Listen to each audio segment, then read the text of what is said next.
Hi friends. இன்றைக்கி நான் எடுத்துருக்கிற topic பேர் to you know that doctor. ஆமாங்க, அந்த டாக்டரை பற்றி இது வரைக்கும் நம்ம கண்டுக்கிட்டதே இல்லை. ஏன்னா அவருக்கு ஒரு ஹாஸ்பிட்டல் கிடையாது, மெடிக்கல் எக்யூப்மெண்ட்ஸ் கிடையாது, அவருக்கு ஃபீஸ் கூட கொடுக்க தேவையில்லைங்க, அவர் மாத்திரை எழுதி தர மாட்டார். ஆனால் ஒரு விஷயம், நமக்கு உடம்புல ஏதாவது ஒன்றுன்னா அவர் தான் முதல்ல வைத்தியம் பார்ப்பார். ஆமாம், அப்படி யார் அந்த டாக்டர்னு கேட்குறீங்களா? வேறு யாரும் கிடையாதுங்க, நம்ம உடம்பு தான். இன்றைக்கி இன்ஸ்டண்ட்டு வேர்ல்டில் நம்ம எல்லாமே சீக்கிரமாக நடக்கணும், சீக்கிரமாக ஆகிடணும், சீக்கிரமாக செஞ்சிடணும், அப்படி முடிச்சு நம்ம எங்கே போகிறோம் அப்படிங்கிறதெல்லாம் கிடையாது. இன்னும் நிறையா பண்ணணும், இன்னும் நிறையா பண்ணணும். அதே மாதிரி நமக்கு வரக்கூடிய நோயையும் சீக்கிரமாக குணம் ஆகணும் அப்படிங்கிற ஒரு மென்டாலிட்டிக்கு நம்ம வந்துட்டோம். ஸோ அதனால் இன்றைக்கி நமக்கு ஏற்படக்கூடிய ஒரு சின்ன சின்ன வியாதியுமே ஒரு பெரிய விஷயமாக நம்ம நினச்சிட்டு மெடிசன்ஸ் எடுத்துக்கிறது, ட்ரீட்மெண்ட் போகிறது, அதை பற்றி என்னமோ பெருசு பெருசாக யோசனை பண்ணிகிட்ருக்கிறது, அதெல்லாம் எதுவுமே தேவையில்லைங்க.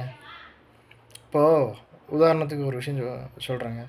இன்னும் அந்த டாக்டர் யாருன்னு சொல்ல இல்லை, வேறு யாரும் இல்லைங்க, நம்ம உடம்பு தான். எப்படின்னு கேட்குறீங்களா? உங்களுக்கு உங்கள் உடம்புல ஏதாவது ஒரு வியாதி வருதுன்னா கண்டிப்பாக ஃபஸ்ட்டு இண்டிகேட் பண்ணுறது நம்ம உடம்பு தான். நம்ம அதை கவனிக்கிறதில்ல, அதுதான் விஷயம். இப்போது உதாரணத்துக்கு உங்களுக்கு சளி காய்ச்சல் வருதுன்னு வைங்களேன். இப்போ சளி எதுக்கு வருது? ஆக்சுவலாக சளி நம்ம லிவரை இருக்கக்கூடிய டஸ்ட்டை வெளியேற்றுதுங்க. காய்ச்சல் எதுக்கு வருது? நம்ம உடம்புல இருக்கக்கூடிய டஸ்ட்டை வெளியேற்றுது. இப்போது வாந்தி எடுக்கிறோன்னு வைங்களேன், நம்ம ஏதோ ஒன்று சாப்பிட்டது சேரலை, இல்லை ஏதாவது அந்த டைமுக்கு அந்த வயிறு அந்த சூழ்நிலையில் இருக்குது, நம்ம எடுத்துக்கக்கூடிய ஒரு ஃபுட்டை அது அக்செப்ட் பண்ணிக்கல, அவ்வளோதான் விஷயம். ஒரு பேதி வருது அப்படின்னா குடல் சுத்தமாகுது, ஏதோ ஒரு விஷயம் குடலை பாதிச்சிருக்கு. நேச்சுரல் இம்யூன் சிஸ்டங்க, நமக்கு கடவுள் கொடுத்த இயற்கையான பெரிய வரம் நம்ம உடம்புனுடைய இம்யூன் சிஸ்டம். அதை நம்ம யாருமே மதிக்கிறது கிடையாது. எடுப்பில் உடனே டாக்டர்கிட்ட போகணும், மாத்திரை சாப்பிட்ணும், அதுவும் ரெகுலராக சாப்பிட்ணும், 5 நாளைக்கு சாப்பிட்ணும், 30 நாளைக்கு சாப்பிட்ணும் இல்லைங்களா? அப்போ தான் அவங்க பிழைக்க முடியும். நான் என்ன சொல்கிறேன் அப்படின்னா, எடுத்தோன்னே போக வேண்டாம். முதல்ல உங்கள் உடம்பை கவனிங்க.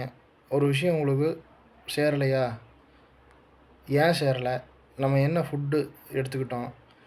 நம்ம என்ன சூழ்நிலையில் ஒரு 2-3 நாள் இருந்தோம்? இதெல்லாம் நம்ம யோசித்தோம்னாவே, ஓ இதனால தான் நமக்கு இப்போ இந்த இண்டிகேஷன் வருதோ அப்படின்ட்டு, அந்த இண்டிகேஷனுக்கு தகுந்த மாதிரி ஒரு 2-3 நாள் இருந்தோம்னாவே போதுங்க. சொல்லுவாங்க இல்லையா, இந்த மாத்திரை சாப்பிட்டா 7 நாளில் வியாதி போயிடும், சாப்பிட்லைன்னா ஒரு வாரம் ஆகும்னு சொல்லுவாங்க இல்லையா.